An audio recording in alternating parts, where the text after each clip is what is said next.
socio-economic development as it is reflected in the manifesto and the national budgets. Every manifesto of NRM since 1986 reflects provision of reliable power to the people of Uganda. And for the country to provide reliable electric supply to its citizens, there must be three things, and I would like to call upon everybody to really listen to this so that we appreciate where we are coming from, and then we shall be hopeful that we shall reach where we want to reach. First and foremost, there must be enough generation capacity. In order to supply power, you must have it in the kitchen. So generation is very key. Secondly, electricity must be transmitted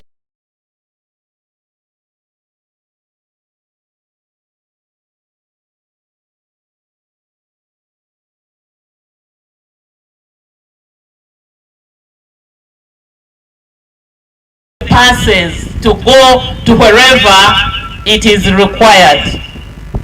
Thirdly, there must be distribution network to extend power to different consumers.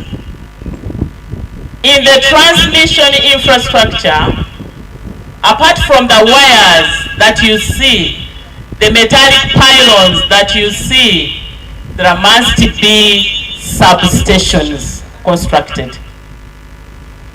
And I will be telling you the areas where we have those substations.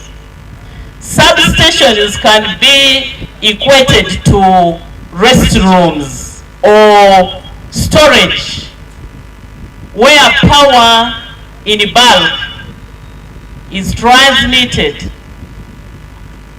to a certain place for onward distribution or transmission. That power cannot reach your industry, cannot reach your home before its strength is managed. And we manage the strength of the power at the substation. And this morning I visited one of the substations, which is here in ARUA, which is going to be completed in 2 months' time. And that's the presence of a national grid being extended in an area. So the NRM government has progressed very well in increasing power generation. By 1986, the whole government was talking about 60 megawatts that we were sharing.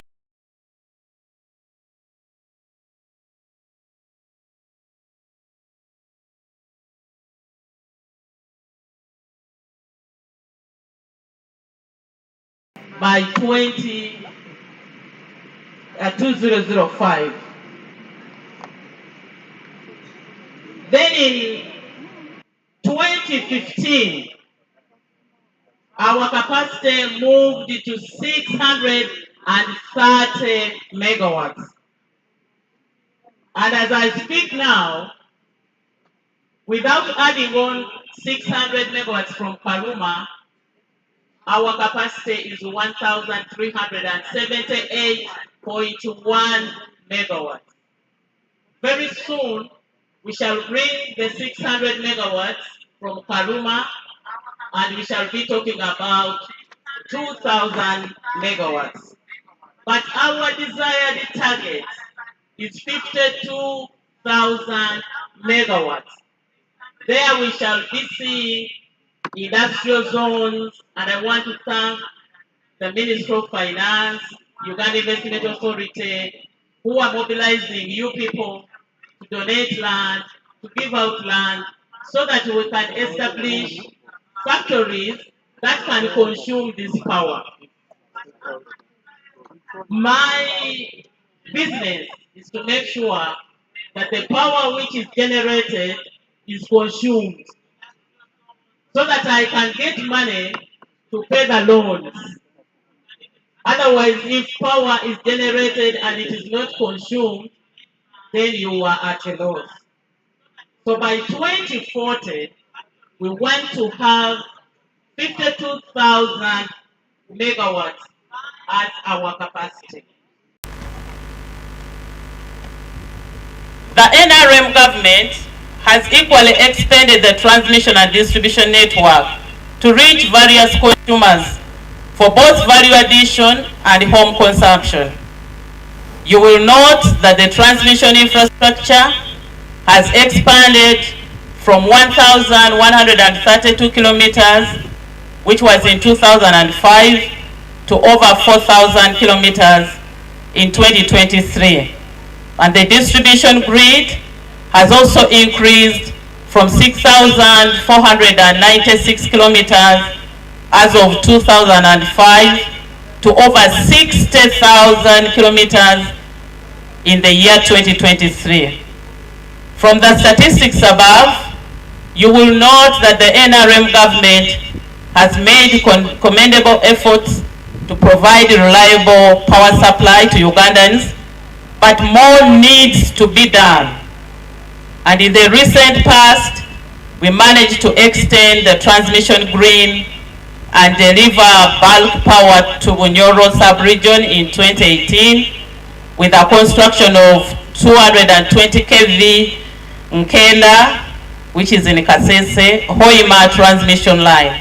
And in July 2021, we also managed to reach Karamoja to deliver bulk power with the construction of a 132 kV Opio substation from Opio Moroto transmission line, and government is now focusing on delivering bulk power for industrialization to the 3 remaining sub-regions as follows.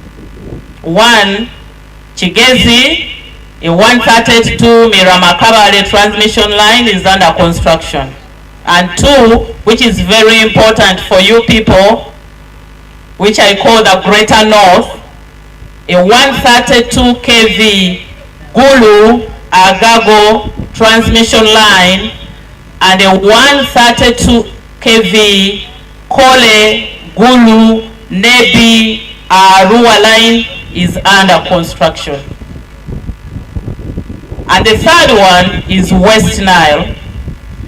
The 400 kV Karuma Oruyo transmission line was commissioned last month. And I want to thank the honorable members from this place who were with me when we were commissioning this important transmission line. The 132 kV Kole Gulu Nebi ARUA line is under construction. Specifically on power supply situation in West Nile sub-region, this region has for long been electrified through a power grid operated by West Nile Rural Electrification Company Limited, and with power generation from 3.5 megawatt plants from Nyagak River, which we call Nyagak 1, which has 2 units. Each unit generates 7.5 megawatts. Sometimes one unit, gets problems and we rely on only one unit, and then we experience the problems that we've been experiencing of unreliable power. As the demand in the area grew, the ministry deployed 8 megawatts thermal power in ARUA, which has been operated by Electromax, but unfortunately, the company is faced with financial constraints to continue power generation activities in the sub-region. Electromax uses HF4, heavy fuel oil. When the prices for oil goes up, generation through using this HFO also goes up, and then power becomes not only unreliable but unaffordable too. So power becomes expensive. But the good news I've brought to the region is that this suffering is soon coming to an end. If you've been yearning to get children from your wife, when you see the pregnancy, you pray that you get a healthy delivery into a bouncing baby. So I am standing here to really commit government that the problem of West Nile is soon going to be solved, because the infrastructure is there. Yes. Yes, and a big yes. A big yes. So, in the short term,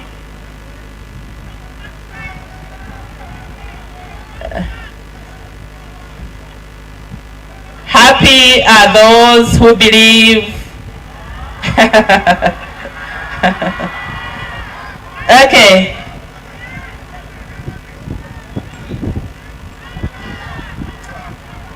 In the short term, my ministry has constructed a 33 kV Oruyo backward distribution line to interconnect with West Nile grid, so that part of West Nile electricity is drawn from Oruyo substation, which was commissioned on the 23rd of March of this year.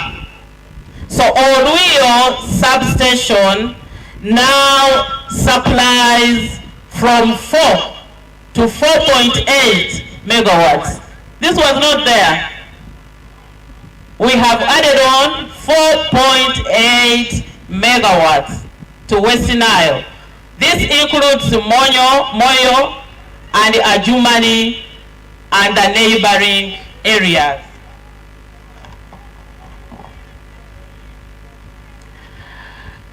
With electricity demand in West Nile, which is now estimated at 11 megawatts, electricity from Oruyo substation at medium voltage and the 3.5 megawatts from Jagaku 1 hydropower is definitely not enough for the sub-region. And as a long-term power supplies solution to West Nile, government is constructing the 132 kV Kole, Gulu, Oruyo, Nebi, ARUA power line that will deliver over 200 megawatts of bulk power to West Nile. Yeah. And the project has been planned. This is nice to hear, you people. And the project has been planned in such a way that power can either be drawn from Oruyo substation or Kole substation in case any of the transmission lines supplying this substation is off. So we have planned to get power from 2 substations to cater for any emergency. On the scope and progress of the 132 Kole, Gulu, Nebi, ARUA transmission line and their associated substations,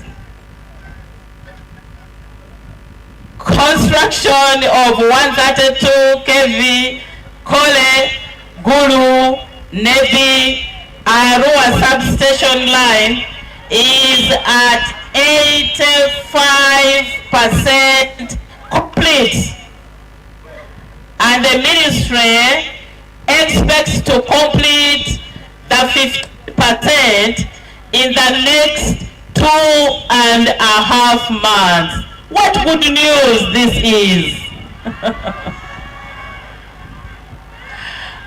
I can only pray to God that He makes us understand how power is generated, transmitted, and distributed. It does not move in taxis or on border. Power does not move on border. It doesn't move in taxi. There must be an infrastructure for power to move from point A to point B, and this is what NRM government is doing. And it is the only government that has done that. Yes. NRM is the only government that has constructed substations in this region. Yes.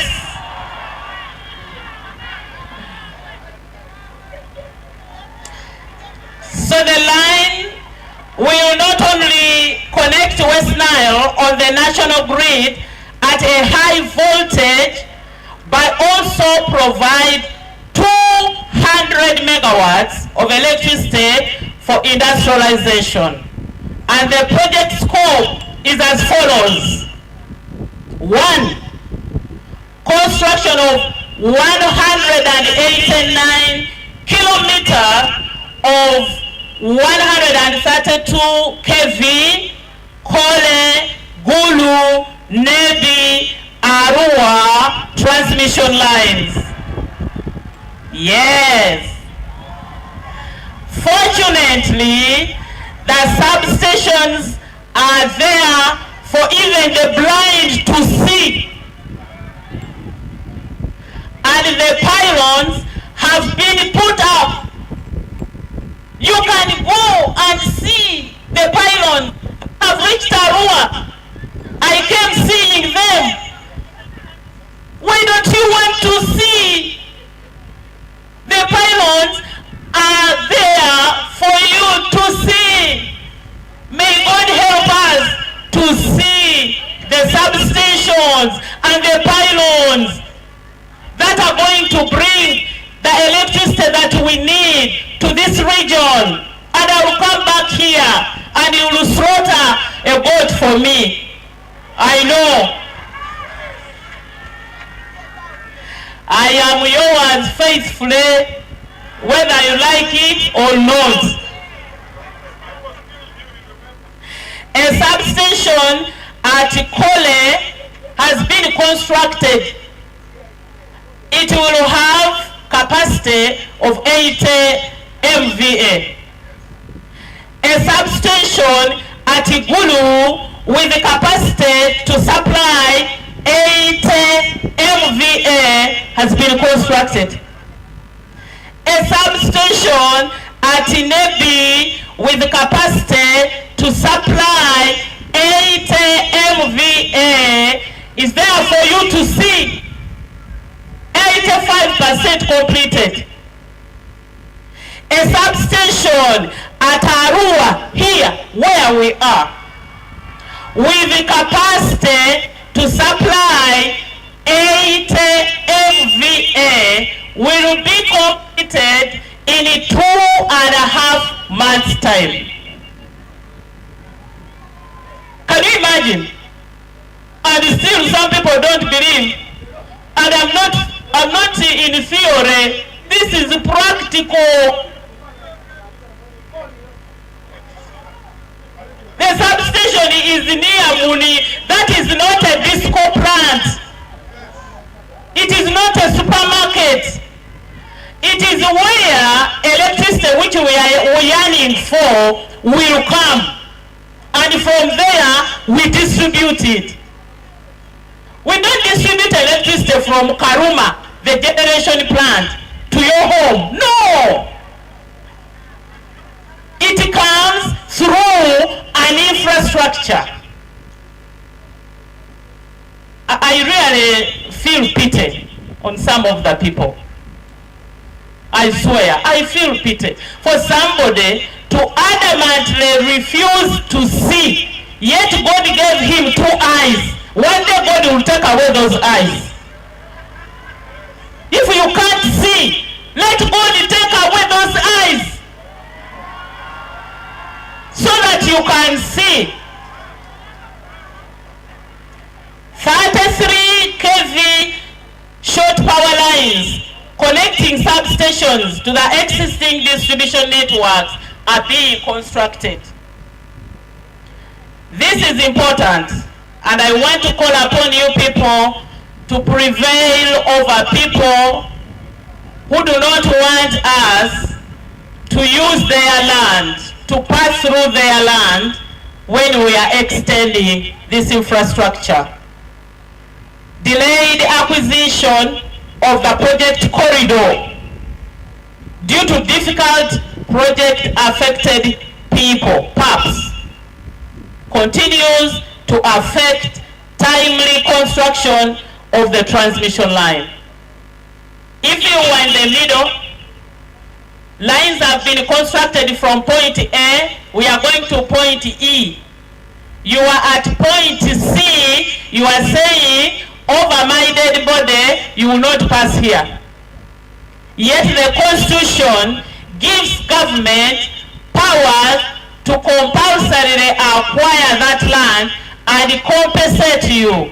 You are refusing the compensation. The compensation is determined by the chief government valuer. We value and we say we are paying you. You say I'm not moving away from here. You are delaying power from reaching here. I will give you details on this. The total tower sites which we have not acquired to date is 57 against the 115 that we determined in December 2022.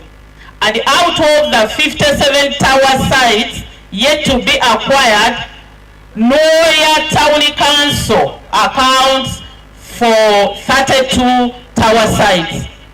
And the contractor is yet to be accepted to access the project corridor in Anaka Town Council.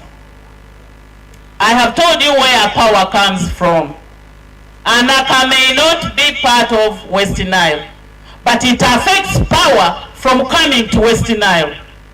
So if a person stops me from progressing on my journey to bring power to West Nile, I will not honor my deadlines. I will not. Because I'm negotiating with somebody to get this money. If he's not satisfied, he can still go to court, and if court rules that we are supposed to give him more money, we can give more money, but the project has continued to move. Yes. We have a constitution we are following. I'm one of those who promulgated the 1995 constitution. I know what is in that constitution. You can't stand on the way of development. People want power in West Nile. You are saying you are not yielding land. That must stop. It must stop. So these other towers that we need, 7 tower sites are on Lolim Farm in Inoya. Lolim Farm in Inoya, where the owner has twice rejected compensation, which was approved by the chief government valuer. The remaining 18 tower sites not yet acquired are dotted between Gulu and ARUA. Once I get these sites, I'll be good to go.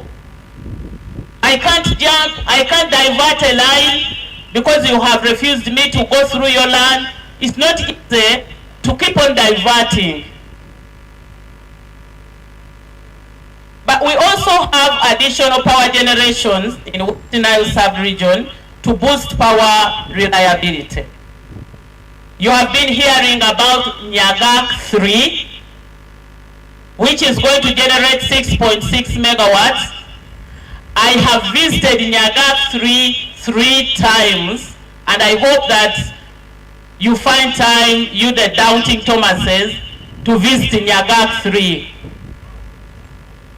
People have constructed the dam, is completed, the pipes have been dug through the hill, the pen store is completed, we are waiting for the turbines from India, the staff houses are almost getting to the roof.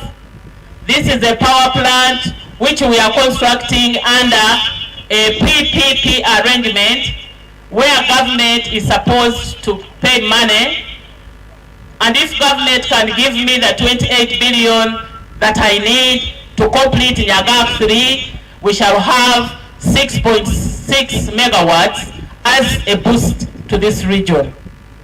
I have visited and I will continue visiting to see the progress.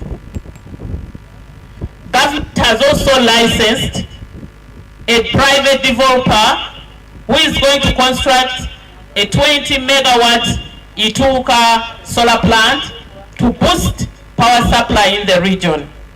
And the construction is expected to commence this year, and it will take about 2 years to be completed. 20 megawatts. I told you that the capacity for West Nile region as I speak now is 11 megawatts. So if you are constructing 20 and we are expecting 6.6, you can see that the problem of unreliable power will be solved. Power becomes unreliable because it is not enough. You give a portion to this place and then you load shed because these other people also need electricity. This is what is happening in Cape Town and in the entire South Africa. Too much power is just blinking.